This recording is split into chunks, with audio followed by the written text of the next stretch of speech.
नमस्कार, आप देख रहे हैं यू न्यूज यूपी और मैं हूं राहुल सिंह। यूपी गुनाह में गुनाह की एक और सच्ची सनसनीखेज खबर लेकर मैं आपके सामने हाजिर हूं। ये हमारी जो खबर है ये है यूपी के गोंडा जिले की, जहां पर 4 दिनों से लापता एक 25 साल की नौजवान युवती की हत्या की गुत्थी को आखिरकार पुलिस ने सुलझा लिया।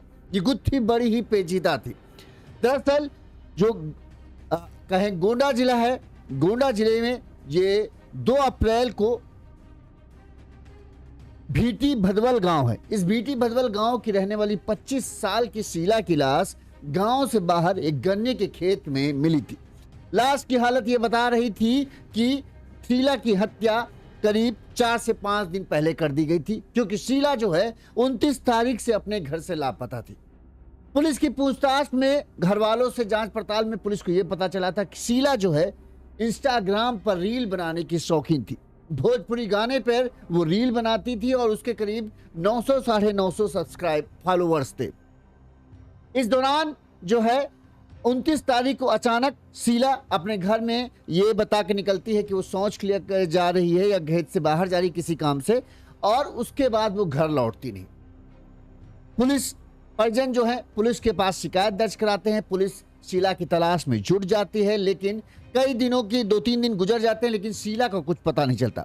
इस दौरान जिस गन्ने के खेत में शीला की लाश मिली, उस गन्ने खेत का मालिक जो है वो अपने खेत की देखभाल करने के लिए पहुंचते हैं, तो वो देखते हैं कि खेत के अंदर शीला की लाश पड़ी है। लाश देखते ही वो चीखते चिल्लाते हुए गांव पहुंचते और बताते हैं कि उनके खेत में एक युवती की लाश पड़ी है। लोगों की गन्ने के खेत के बाहर भीड़ लग जाती है। इस दौरान पुलिस को भी ये सूचना दी जाती है कि एक युवती की लाश पड़ी है। पुलिस मौके पर पहुंचती है और चूंकि उसी गांव की शीला लापता थी 29 तारीख से, लिहाजा पुलिस तुरंत ही परिजनों को बुलाते हैं। शीला के परिजन जैसे ही लाश को देखते हैं वो फूट फूट कर रोने लगते हैं, क्योंकि ये उनकी बेटी की लाश थी।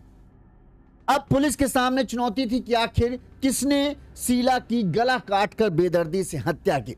पुलिस परिजन चाहते थे, क्योंकि शीला आपको बता दें दलित परिवार से ताल्लुक रखती थी, तमाम बड़े नेता नगरी भी इस मामले में कूद गए और यह हुआ कि देखो एक बार फिर से दलित बिटिया को बेदर्दी से हत्या कर दी गई और पुलिस के हाथ खाली हैं। जिस दिन माना यह जा रहा था, लाश की हालत ये देखकर अंदाजा लगाया जा सकता था कि जिस दिन से शीला गायब हुई थी उसी दिन उसकी हत्या कर दी गई थी।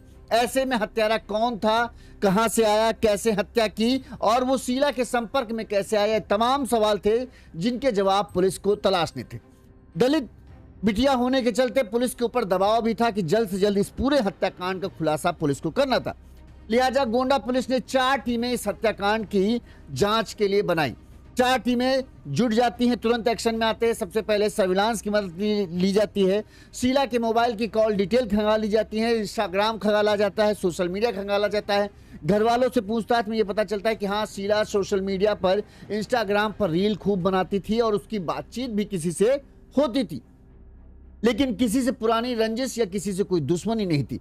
इसके बाद जो है पुलिस अपनी जांच पड़ताल शुरू करती है। पुलिस की जांच पड़ताल यानी 2 तारीख को पुलिस को यह पता चलता है कि हाँ, शीला की लाश मिली और 24 घंटे के अंदर पुलिस ने आखिरकार शीला के हत्यारे को खोज निकाला। और यह हत्यारा कहीं जो कहें ये बिहार का रहने वाला था और यूपी की शीला के साथ इसका प्रेम प्रसंग चल रहा था। पुलिस ने जब हत्यारे को गिरफ्तार किया, उससे पूछताछ किया, तो उसने चौंका देने वाला खुलासा किया। तो उसके मुताबिक शीला और उसका प्रेम प्रसंग चल रहा था, लेकिन शीला सिर्फ प्यार का उसके साथ दिखावा कर रही थी, बल्कि शीला उसे धोखा दे रही थी। शीला ने वो प्रेमी ने बताया पुलिस को कि शीला ने बहाने बहाने से मुझसे करीब 1.5 लाख रुपए ले लिए और वो मेरे पीठ पीछे किसी और से भी बातचीत करती थी। जब इस बात का पता प्रेमी को चला तो शीला और प्रेमी के बीच में झगड़ा भी हुआ, लेकिन शीला कहें प्रेमी को बात मानने के लिए तैयार नहीं थी, लेकिन प्रेमी को भी पूरी तरीके से यह पक्का यकीन हो चुका था कि शीला उसे धोखा दे रही और अब वो शीला से छुटकारा पाना चाहता था। लेकिन शीला की पैसों की डिमांड जो है लगातार बढ़ती जा रही थी। प्रेमी कहने लगा पहले तो मैं पैसा देता रहा, लेकिन जब मुझे शक हो गया कि शीला मुझे बेवकूफ़ बना रही, मुझे धोखा दे रही, तो मैंने पैसा देना बंद कर दिया। इस पर शीला मुझे डरा धमका कर दबाव बनाने लगी पैसे के लिए। अब मुझे शीला से छुटकारा चाहिए था, इसीलिए मैंने शीला के हत्याकांड की पूरी साजिश रची और उसे अंजाम दिया। अब कैसे प्रेमी ने शीला की हत्या की, कैसे एक बिहार का लड़का यूपी के गोंडा जिले की रहने वाली शीला के प्यार पर संपर्क में आया, कैसे दोनों की दोस्ती हुई और कैसे ये दोस्ती प्यार में बदल गई, ये सब पूरी कहानी हम आपको विस्तार से बताएंगे ताकि आपको पूरा घटनाक्रम समझ में आ जाए कि आखिर ये पूरा मामला है क्या और कैसे इंस्टाग्राम पर रील बनाने का जो शौक था वही जहां शीला के प्यार और जो ये प्रेमी था बिहार का, इससे मुलाकात की वजह बनता है और यही रील जो है शीला की मौत की वजह भी बन जाती है। सब कुछ हम विस्तार से बताते हैं। उससे पहले एक छोटी सी अपील, अगर आपको हमारी खबर अच्छी लगती है, आपको लगता है हम सही तरीके से खबरें दिखा रहे हैं, तो आप हमें अपना आर्थिक तौर पर सहयोग दे सकते हैं, जिससे हमें अपने चैनल को आगे बढ़ाने में मदद मिलेगी। हमारा फ़ोन पे नंबर स्क्रीन पर फ्लैश हो रहा है, इस नंबर पर आप अपने सामर्थ्य अपनी क्षमता अनुसार हमें आर्थिक तौर पर मदद भेज सकते हैं। हम आपके आभारी रहेंगे, जैसे कि हमारे इन दर्शकों ने भेजी। चलिए अब आते हैं पूरी खबर की तरफ कि आखिर ये पूरा माजरा है क्या। तो जैसा कि हमने आपको बताया, ये घटना जो है गोंडा जिले की। अब सबसे पहले आते हैं, बैक चलते हैं, वापस चलते हैं शीला की जिंदगी से कि शीला और जो ये बिहार का लड़का है इसकी दोस्ती कैसे हुई, इनकी प्रेम की शुरुआत कैसे हुई। ये ज़्यादातर जो घटनाक्रम है, ये जो प्रेमी है इसने अपने कबूलनामे में जो बताया वही हम आपको बता रहे हैं, कोई हम अपने मन से नहीं बता रहे हैं। जो प्रेमी ने कबूला है, पुलिस की बाइट भी हम आपको सुनाएंगे, उसमें भी बातचीत है। तो ये घटना जो है गोंडा के देहात कोतवाली क्षेत्र की है। यहाँ पर एक गाँव है भीटी भदवल, इसी गांव की रहने वाली थी। 20 से 25 साल की उम्र बताई जा रही है, मतलब 22-23 साल के आसपास मान लीजिए। शीला को इंस्टाग्राम पर रील बनाने का शौक था और वो रील बनाने की बहुत शौकीन थी। भोजपुरी गानों पर जो है वो अक्सर अपनी रील बनाती थी। इसी 2022 में करीब 3-4 साल पहले मान लीजिए, शीला का साल 2022 में इंस्टाग्राम के जरिए बिहार के थाना काराकाट के रोहतास के चौगाई गांव के रहने वाले अरुण कुमार से बातचीत शुरू हुई।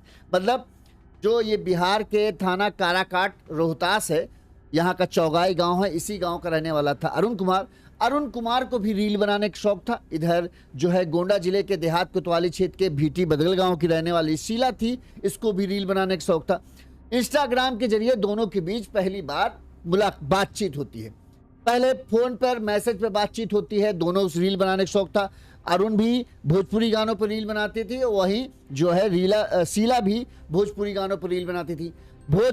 शीला के जो फॉलोअर्स करीब 950 के आसपास थे, वहीं जो अरुण था उसके करीब 400 के आसपास फॉलोअर थे। लेकिन दोनों के बीच में किसी तरह से बातचीत हो गई। बातचीत के दौरान अरुण का कहना है कि शीला ने जो उसे अपनी पर्सनालिटी बताई, अपने घर वालों के बारे में बताया, तो ऐसा बताया कि जैसे वो बहुत एक संपन्न परिवार से ताल्लुक़ रखती है, अच्छे खासे पैसे वाले परिवार के साथ ताल्लुक़ रखती है। उसका बातचीत का लहजा भी ऐसा लगता था कि जैसे बड़े ही अच्छे किसी बढ़िया कॉलेज स्कूल से पढ़ी हुई है। तो धीरे धीरे इनकी दोस्ती जो है बताते हैं कि प्यार में बदल गई। दोनों एक दूसरे से मिलने लगे। अरुण जो है बिहार से गोंडा आता, यहाँ पर जो है शीला से अरुण का कहना है कि मुलाकात करते। अब शीला जाहिर सी बात है अपने घर वालों को किसी तरह से कोई कहानी बताती होगी, उसके बाद मार्केट वार्केट जाते हो जहाँ पर ये दोनों मुलाकात करते थे। कई बार अरुण जो है बिहार से गोंडा आया, यहाँ पर उन दोनों की मुलाकात हुई और धीरे धीरे करीब इन दोनों के रिश्ते के बताते हैं करीब 4 साल हो गए थे। 4 साल से दोनों एक दूसरे को प्यार करते थे। लेकिन अरुण का कहना है कि ये प्यार सिर्फ एक तरफा था। असल में अरुण का कहना है कि प्यार सिर्फ मैं करता था, जबकि शीला मुझे बस इस्तेमाल कर रही थी। इन 4 सालों में अरुण ने कहा, इन 4 सालों में ज़रूरत पड़ने पर शीला ने कैश के तौर पर मुझसे कई बार मदद मांगी और करीब 1.5 लाख रुपए मैंने जो है थोड़ा थोड़ा करके कभी 20,000 कभी 15,000 इस तरह करके करीब करीब 1.5 लाख रुपए मैंने शीला को दिए। 9 मार्च को आखिरी बार अरुण ने शीला को 11,000 रुपए ऑनलाइन भेजे थे।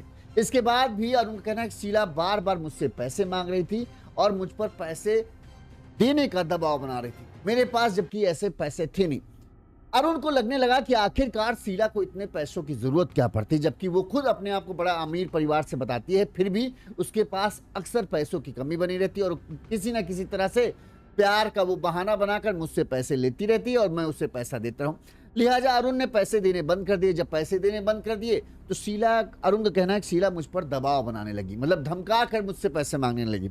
इस दौरान अरुण को शक हो गया कि शीला किसी अन्य लड़के से बात करती है और उसे बेवकूफ बनाया जा रहा है, उससे पैसे ऐंठे जा रहे हैं और शीला उसे धोखा भी दे रही है, ये अरुण को महसूस हुआ। इसी शक के आधार पर बताते हैं कि शीला और अरुण के बीच कई बार मनमुटाव हुआ। इससे गुस्सा होकर अरुण कुमार ने शीला को ठिकाने लगाने की योजना बनाई। शीला से मिलने के लिए बताते हैं कि 29 मार्च को जो है वो बिहार से अरुण जो है गोंडा आता है। उसने शीला को फोन पर किया और फोन पर जो है कहा कि आओ हम आए हैं यहाँ पर मिलकर रील बनाते हैं। तो जो भीटी भदवल गांव है, इसी गांव के बाहर जो गन्ने का खेत है, इसी गन्ने के खेत में उसने मिलने के लिए बुलाया दोपहर के वक्त। शीला चूंकि रील बनाने की शौकीन थी, उसे इस बात का अंदाजा नहीं था कि अरुण के दिल और दिमाग में आज रील बनाना नहीं कुछ और चल रहा है, लेकिन फिर भी वो उसकी बिल्कुल अनजान थी। वो किसी तरह से घर से बहाना बनाकर जो है निकल जाती। यहाँ पर रील बनाने के दौरान शूट करने के बहाने क्या करता है अरुण, शीला के हाथ पैर बांध देता है रस्सी से और इसके बाद जो है वो करता है जिसके बारे में शीला ने सपने भी नहीं सोचा था। अरुण चाकू निकालता है और चाकू से शीला के गर्दन पर वार करता है और उसको हत्या कर देता है। हत्या को अंजाम देने के बाद जो है अरुण वहां से भाग जाता है। इस दौरान जो है जब बेटी शाम तक घर नहीं लौटती है तो परिजन परेशान हो जाते हैं कि आखिर क्या मामला है, कैसे क्या है, और उसकी तलाश शुरू करते हैं, लेकिन शीला का कहीं कुछ पता नहीं चलता। रात तक जब कुछ पता नहीं चलता है तो शीला के घर वाले जो हैं इस बात की सूचना लेकर पुलिस के पास पहुंचते हैं। अब देखिए, पहले परिजनों की बाइट हम सुना देते हैं, फिर हम आगे आपको घटना विस्तार से बताते हैं। हमारा ससुराल है यहाँ पर। हमारी साली लगती थी।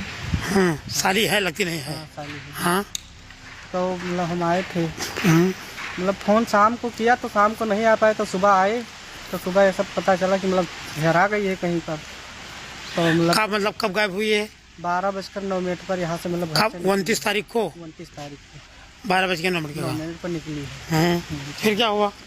उसके बाद में साहब डिब्बा लेके निकली तो मतलब ससुर हमारे बैठे थे, सामने बैठे थे, लेकिन उसने पूछा नहीं, कहा जिन लेटरिन जा रही हो, कहीं जा रही हो, और जो तैयार होकर नहीं करती तो पूछा जाता है कि हाँ कहाँ जा रही हो आप, लेकिन पूछे नहीं साहब, बस गई और ससुर हमने चला गया दवाई करावे, मतलब ऑटो निकाल रहे हैं तो लड़की के मतलब बीमार रही तो गया रहा दवाई करावे सुभागपुर घूमती। तो वहाँ से लौट के आए तो हमने सास कहे लगी कि मतलब शीला, तो कहें कि मतलब शीला गायब हो गई है, शीला मिली नहीं अभी, कहाँ गई, तो हेरक सब शुरू की हैं, मतलब जितने जने रहे सभी हेरी, लेकिन कहूँ पाई नहीं, डिब्बा तक नहीं मिला साहब। ना हमारे सामने ही लड़की गई थी डिब्बा लेके रविवार वाले दिन 12 बजे के बाद में, उसके बाद आई नहीं, मिली नहीं। हम FIR भी गए कराए, वहाँ खोजबीन कर रहे थे। आज पता लगा कि लड़की यहाँ पड़ी है। कहाँ पे पड़ी? उधर यहाँ से 200-250 मीटर की दूरी पे। कितना उम्र है लड़की? लड़की का लमसम 20 साल के आसपास। 20 साल का। ना आपको किसी का संदेह है कि क्या घटना हुई? संदेह उसके मोबाइल पे जिसका फोन आया था उसी पे हमने FIR की। यहाँ शायद को गई है? हाँ तो कब रात मिला? जगह आज मिला है यहाँ से। तो ये पर जिन्होंने बताया, जैसा कि जीजा की बाइट आपने सुनी, शीला की जीजा ने बताया और उसके पिता थे और उसकी सिस्टर थी, उन्होंने बताया कि शीला जो है 29 तारीख को डिब्बा लेके निकलती है, यानी शौच के लिए घर से निकलती है। अब शीला के घर की कंडीशन भी आप देख रहे हैं, ऐसा नहीं कि शीला बहुत संपन्न परिवार से थी, लेकिन अरुण कहना है कि शीला ने मुझे इस तरह से बताया था कि वो बहुत पैसे वाले परिवार से है और इसी वजह से शायद मैंने उससे दोस्ती की थी। अब आते हैं, जब शीला लापता होती पुलिस को सूचना दी जाती है, पुलिस की टीम जो है शीला की तलाश में जुट जाती है, लेकिन शीला का कुछ पता नहीं चलता। 2 दिन दिन इस तरह 29 तारीख से लापता होती है, 30 तारीख निकल जाती है, 31 तारीख निकल जाती है, 1 तारीख निकल जाती है, शीला का कुछ पता नहीं चलता। इस दौरान 2 अप्रैल की दोपहर को जो है जिस गन्ने के खेत में शीला की लाश प्रेमी अरुण ने डाली थी, उस गन्ने खेत मालिक अपने खेत की गश्त करने निकलते हैं। इस दौरान जब वो खेत के बीच में पहुंचते हैं तो उन्हें एक युवती की लाश पड़ी हुई दिखती है, वह तेज बदबू आ रही थी। इसके बाद जब वो वहां पास पहुंचते तो उन्हें लाश देखते हैं, लाश देखते ही वो चीखते चिल्लाते गांव आते हैं, किसी लड़की की लाश खेत में पड़ी है। ये सब खबर सुनते ही गांव के लोगों का हुजूम गन्ने के खेत के आसपास उमड़ पड़ता है। वहीं किसी ने इस बात की सूचना तुरंत ही पुलिस को दे दी कि ऐसा एक युवती की लाश जो है गांव से बाहर जो है खेत में मिली है। तुरंत पुलिस की टीम पहुंचती है। चूंकि इसी गांव की शीला लापता हुई थी, लिहाजा पुलिस जब मौके पर पहुंचती है, लाश की कंडीशन देखती है तो पुलिस को यह अंदाजा हो गया कि ये लाश जो है 1-2 दिन की नहीं बल्कि 3 से 4 दिन पुरानी है। लिहाजा तुरंत ही जो है शीला के परिजनों को पुलिस संपर्क करती है, उन्हें बुलाती है और लाश दिखाती है। जैसे ही लाश शीला के परिजन जो देखते हैं वो रो कर फूट कर रोने लगते हैं और पहचान करते हैं कि हाँ, ये उनकी ही बेटी शीला की लाश है। इसके बाद पुलिस के सामने चुनौती होती है कि शीला के हत्याकांड की, क्योंकि गला कटा हुआ था, खून बह रहा था, खून बहा हुआ था, तो ये था कि चाकू से गला काटकर शीला की हत्या की गई। तो जाहिर सी बात है हत्यारा कोई ना कोई तो है। इसके बाद पुलिस परिजनों से पूछताछ करती है कि क्या किसी से कोई रंजिश, कोई दुश्मनी, क्या आसपास का कोई क्षेत्र का लड़का हो जिससे शीला से बातचीत होती हो। तो घर वाले इस बात से इनकार कर देते हैं। घर वाले कहते हैं आसपास किसी लड़के से शीला की कोई बातचीत नहीं थी, ना ही किसी से कोई पुरानी रंजिश या दुश्मनी थी जिसके चलते जो है शीला की हत्या की जाए। वहीं जैसे ही ये मामला हवा में आया कि एक दलित बिटिया की हत्या कर दी गई, तमाम जो राजनीतिक वाले संगठन वाले हैं वो खड़े हो गए कि बताओ, एक दलित बिटिया को मार डाला गया खेत में इस तरह से दिन दहाड़े, पुलिस कुछ नहीं कर पाई और नेता नगरी भी शुरू हो गई। लिहाजा पुलिस के सामने चुनौती थी कि जल्द से जल्द इस पूरे हत्याकांड का खुलासा करना। पुलिस ने 4 टीमें, गोंडा पुलिस ने जो है 4 टीमें बनाकर इस पूरे मामले की जांच पड़ताल शुरू की। सबसे पहले एक टीम जो है कॉल डिटेल और सर्विलांस पर लग गई। शीला के मोबाइल की लोकेशन, शीला के मोबाइल की CDR यानी कॉल डिटेल रिकॉर्ड जो होते हैं वो निकाले गए।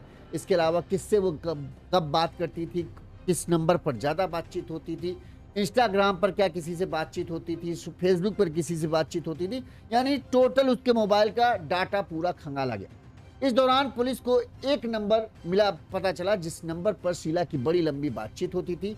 वहीं जो ये अकाउंट डिटेल है उससे भी ये पता चला कि एक जिस नंबर पर बातचीत हो रही उस नंबर से जो है कई बार शीला के अकाउंट में पैसे भी भेजे गए हैं। इसी नंबर को ट्रेस पे डाला गया तो पता चला ये नंबर तो शनिवार को जब लाश मिली 2 तारीख को, उसके बाद पुलिस ने उसकी रिकॉर्ड डिटेल खंगाली। डिटेल खंगाले के बाद जब शनिवार को उस नंबर की लोकेशन ट्रेस की गई तो पता चला ये नंबर तो इसमें गोंडा में ही एक्टिव है। शनिवार को गोंडा रेलवे स्टेशन से सोनी गुमटी जाने वाली रोड से पुलिस ने अरुण कुमार को गिरफ्तार कर लिया। अरुण कुमार को गिरफ्तार करके पुलिस थाने ले गई। यहाँ पर अरुण से शीला के बारे में पूछा गया कि तुमने ऐसे क्यों। पहले तो अरुण कुमार गोल गोल बातें करने लगा कि हम तो यहाँ काम की वजह से आए थे और हम बिहार जाने थे, हमारा कोई लेना देना नहीं। लेकिन जब पुलिस ने नंबर डिटेल और ये सब सारे रिकॉर्ड, इंस्टाग्राम की चैट, ये सब साथ रखे तो फिर अरुण को सच कबूलना पड़ा।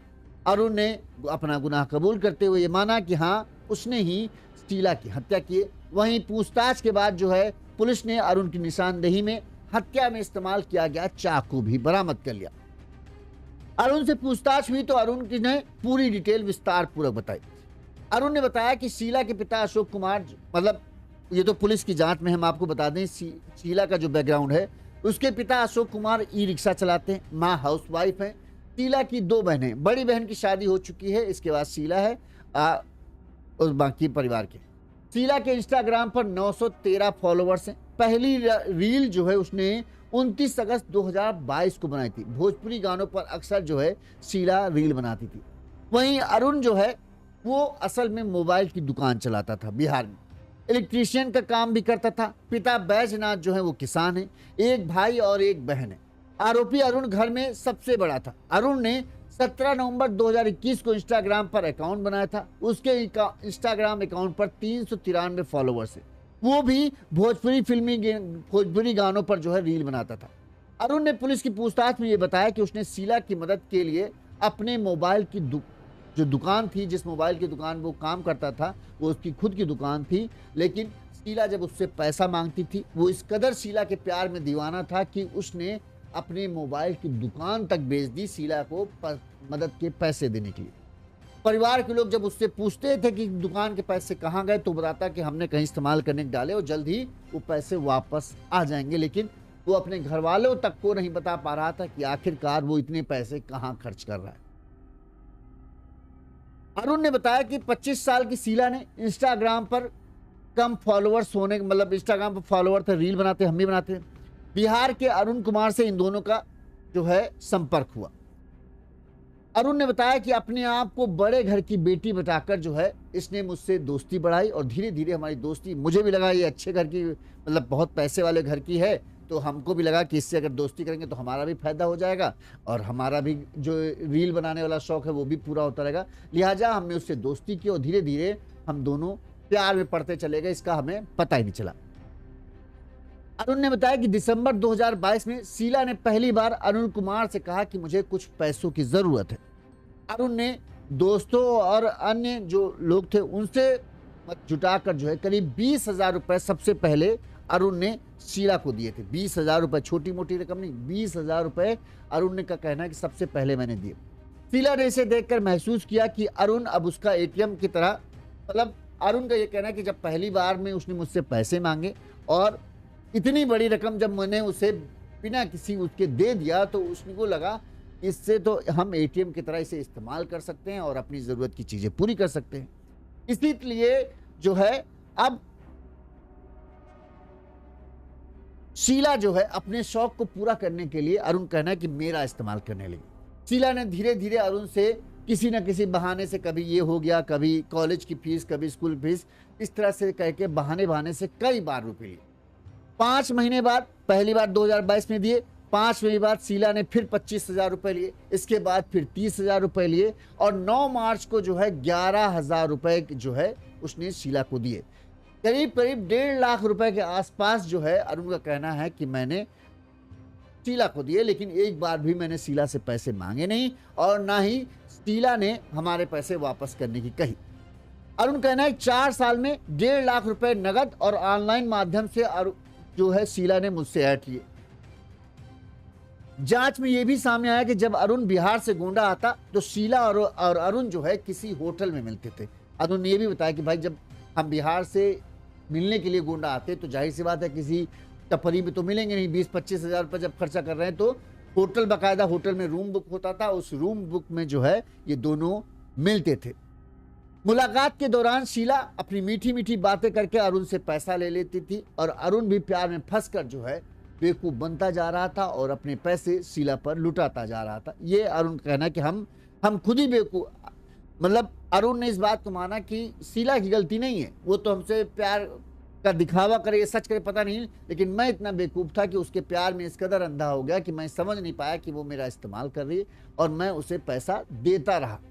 यहाँ तक कि अपनी दुकान बेचकर मैंने उसे पैसे दिए, लेकिन दिए क्योंकि मुझे लगता था कि मैं इससे प्यार करता हूँ और अब यही मेरी मंजिल है। शीला तो एक ना एक दिन मेरी पत्नी बनेगी तो अपने आप पैसे वापस आ जाएंगे। अरुण ने बताया कि उसने अपने मोबाइल की दुकान पर मैकेनिक का भी काम करता था।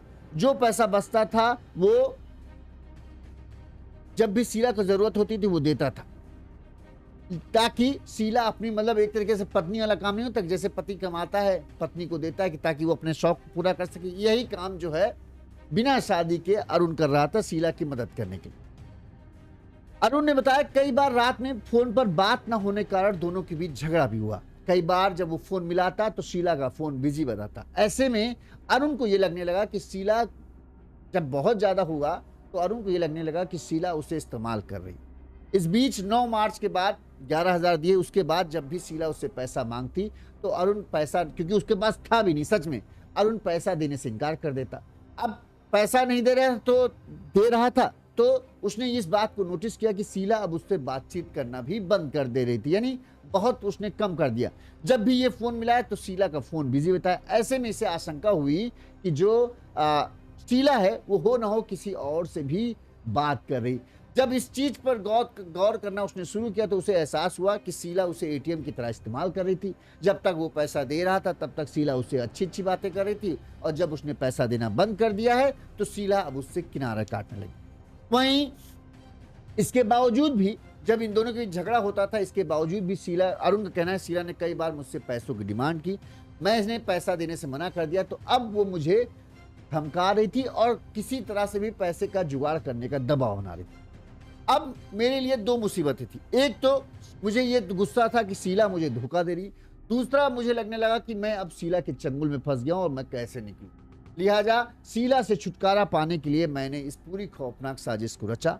29 मार्च को मैं गोंडा पहुंचता हूं। शीला को फोन किया कि ऐसा आओ रील बनाते हैं। रील बनाने के लिए मैंने उसे गन्ने के खेत में बुलाया। यहाँ पर रील को शूट करने के लिए मेरा आइडिया कुछ ऐसा था, मैंने उसे बताया कि इस तरह से हम शूट करेंगे कि तुम्हारे हाथ पैर बंधे हैं, एक फिल्मी उसके तर्ज पर। तो रील शूट करने के बहाने हमने उसके हाथ पैर बांध दिए और इसके बाद जो है फिर मैंने चाकू निकाली। वो न चीख पाई न चिल्ला पाई और मैंने उसका गर्दन चाकू से रेत दिया। खून का फव्वारा छूट पड़ा और उसके बाद उसकी कुछ देर तड़पने के बाद उसकी मौत हो गई। उसकी लाश को वहीं छोड़कर मैं भाग गया। 4 दिन बाद लाश मिलती है, तब पुलिस जांच पड़ताल शुरू करती है और फिर हत्याकांड का खुलासा होता है। इस मामले में पुलिस ने क्या कहा वो भी हम आपको सुनाते हैं, कैसे उन्होंने घटना का खुलासा किया वो सुनिए। जनपद गोंडा पुलिस की थाना कोतवाली देहात एसओजी एवं सर्विलांस टीम द्वारा एक 25 वर्षीय युवती के ब्लाइंड मर्डर की घटना का सफल अनावरण करते हुए हत्या आरोपी अरुण कुमार को गिरफ्तार किया गया। उसके निशानदेही से एक आला कत्ल चाकू बरामद किया गया है। अवगत कराना है कि दिनांक 30 मार्च को थाना कोतवाली देहात क्षेत्र अंतर्गत निवासी एक व्यक्ति द्वारा थाने पर लिखित तहरीर के माध्यम से सूचना दी थी कि उसकी 25 वर्षीय बेटी जो कि दिनांक 29 मार्च को घर से बिना बताए कहीं चली गई है, वह वापस नहीं आई है। उसके संबंध में थाना कोतवाली देहात पर सुसंगत धाराओं में जो पंजीकृत किया गया था और पुलिस द्वारा लड़की के बरामदगी के प्रयास किए जा रहे थे। इसी बीच दिनांक 2 अप्रैल 2026 को थाना कोतवाली देहात पुलिस को सूचना प्राप्त हुई कि ग्राम बदवल में एक गन्ने के खेत में एक 25 वर्षीय युवती का शव पड़ा हुआ है जिसके गले पर चोट के निशान है। इस पर तत्काल स्थानीय पुलिस और उच्च अधिकारीगण मौके पर पहुंचे। घटना का निरीक्षण किया गया और मृतका की पहचान वादी द्वारा अपनी पुत्री के रूप में की। इसके उपरांत मौके पर फील्ड यूनिट टीम एवं डॉग स्क्वाड टीम को बुलाया जाकर साक्ष्य संग्रह कार्रवाई करवाई गई। श्रीमान पुलिस अधीक्षक महोदय गोंडा द्वारा घटना के शीघ्र व सफल अनावरण हेतु कुल 4 पुलिस टीमों का गठन किया गया था और इसी क्रम में आज दिनांक 4 अप्रैल को मुख्य हत्या आरोपी अरुण कुमार को गिरफ्तार किया गया है। पूछताछ में आरोपी ने बताया कि आरोपी एवं मृतका वर्ष 2022 से दोनों ही संपर्क में थे और दोनों की दोस्ती सोशल मीडिया साइट्स के थ्रू हुई थी। दोनों ही सोशल मीडिया पर रील्स बनाकर अपलोड करते थे और दोनों के मध्य प्रेम प्रसंग था। 2022 से ही आरोपी ने मृतका को कई बार ऑनलाइन एवं नकदी के माध्यम से करीब 1.5 लाख रुपए उसको मृतका को दिए थे। इसके भी करीब 9 मार्च को भी आरोपी ने मृतका को 11,000 रुपए ऑनलाइन ट्रांसफर किए थे। इसके उपरांत भी मृतका कई बार उससे पैसों की मांग करती थी। इसके अलावा आरोपी को शक था कि मृतका किसी अन्य लड़के से भी बात करती है और उसको धोखा दे रही है। इन सभी बातों से आरोपी शुद्ध था और उसने मृतका को ठिकाने लगाने की योजना बनाई और वह गोंडा आया और 29 मार्च को उसने मृतका को फोन करके ग्राम भदवल में गन्ने के खेत में मिलने के लिए बुलाया और वहां पर उसको विश्वास में लेकर कि चलो रील बनाते हैं। उसके दोनों हाथ पीछे की तरफ बांध दिए और हाथ बांधने के बाद उसने चाकू से गले पर प्रहार करके उसकी हत्या कर दी और वह मौके से फरार हो गया। इस तरीके से योजनाबद्ध तरीके से आरोपी ने पूरी घटना को अंजाम दिया, जिसको गिरफ्तार किया जाकर मान्य न्यायालय के समक्ष पेश किया जा रहा है और प्रकरण में अग्रिम वैधानिक कार्रवाई की जा रही है।